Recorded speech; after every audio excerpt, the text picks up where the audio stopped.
So, hi guys, welcome back. Today we're going to be looking at Arista Networks. Arista Networks is an American computer networking company and it sells multi-layer network switches to large companies such as Facebook, Amazon as well. We can see over the last 5 years the stock has been pretty volatile. The stock had a massive run-up between 2016 and 2018. Throughout 2018 it remained pretty solid. However, since about the early 2019, all the way down to early 2020, the stock had lost about half of its share value. However, since October, the stock is up a solid 75% since its October lows. So today we're going to be doing a stock analysis on this company.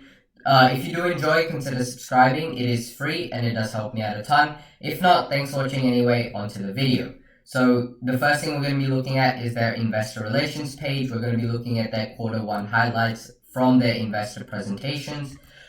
We can see their networks overview. In Q4 of 2020, they had a revenue of $650 million approximately. However, in Q1 of 2021, they had about $667.6 million in revenue. They had a jump in earnings per share about 1 cent in their diluted earnings per share, and their operating margin stayed the same about both of them. We can see these are the main things that are driving their growth in the future. We're looking at digital transformation, streaming media surge, secure access service edge, the increase in remote work, the Internet of Things proliferation, 5G and AI, and cloudification as a whole.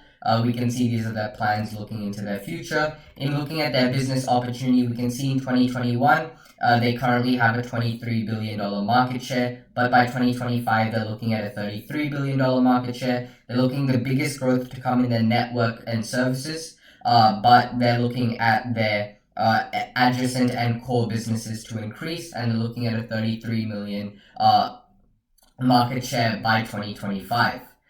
In their market opportunity, we can see that the data center Ethernet switch revenue will overall increase as most of their cloud will eventually start dropping off by about 2023. However, as a whole, the top 5 US cloud SPs will increase and their revenue will start to go higher and higher. We can see their switching market opportunity by speed.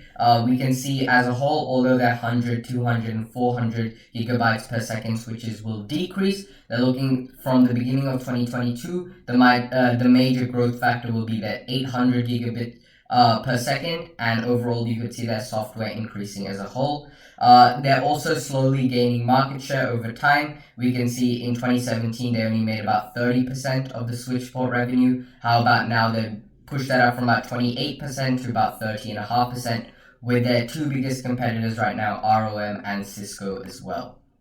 We can see when comparing to Cisco, which is their biggest competitor, we can see Arista Network is slowly taking up Cisco's market share, and in that turn, Cisco is also decreasing their market share in terms of dollars, and Arista is doing the same in their share of ports as well.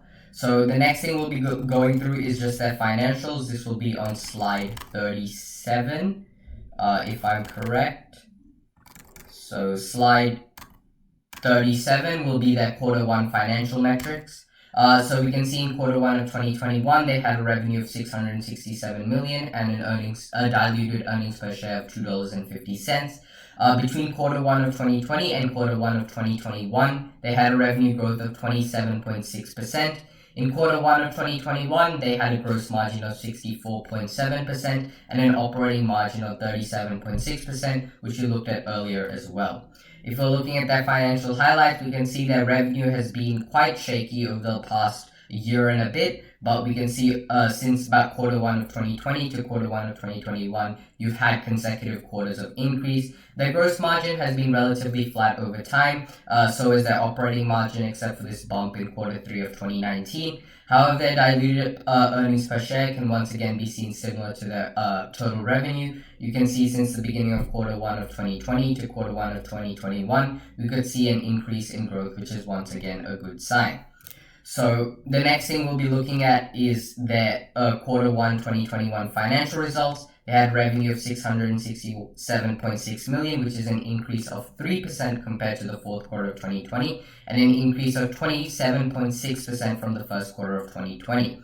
Their GAAP gross margin was 63.7% compared to their GAAP gross margin of 64% in the fourth quarter and 64.7% in quarter one of 2020. Their non-GAAP gross margin was 64.7% compared to their non-GAAP gross margin of 65% in the fourth quarter and 65.6% in the first quarter of 2020.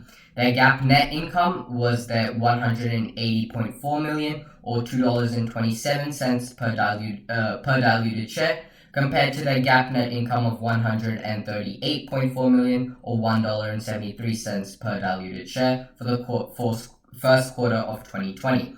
Their non-GAAP net income was close to $200 million or about $2.50 per diluted share, compared to their non-GAAP income of $161.7 million or $2.02 per diluted share in the first quarter of 2020.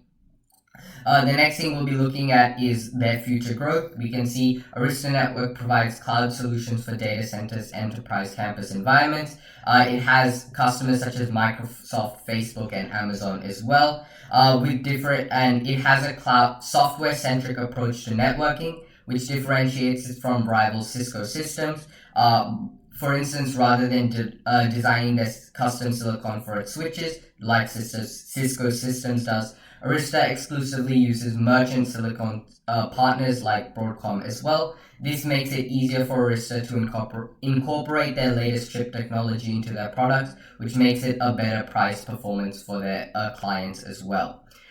So the pillars for Arista's growth stems from the company's growth from what it sells to cloud titans. There are familiar names such as Google, Facebook, Microsoft, and Amazon, and they all four collectively accounted for 37% of the company's revenues last quarter. When the expansion rates of their networks started to decline noticeably in the middle of 2018, Arista's growth was substantially impacted. We saw this in the stock price as well, where it stayed relatively flat, slightly lower throughout 2020.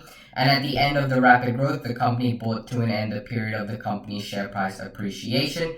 However, in the future, once again, we're looking at Google, Facebook, Microsoft, and Amazon to once again continue to grow. And Arista is a company that will benefit from all four of these companies growing, as once again, they account for quite a large part of the company's revenue in one quarter alone. And in the future, we could see this increase, and as Arista gets more and more cloud titans, the company will profit into the future as well.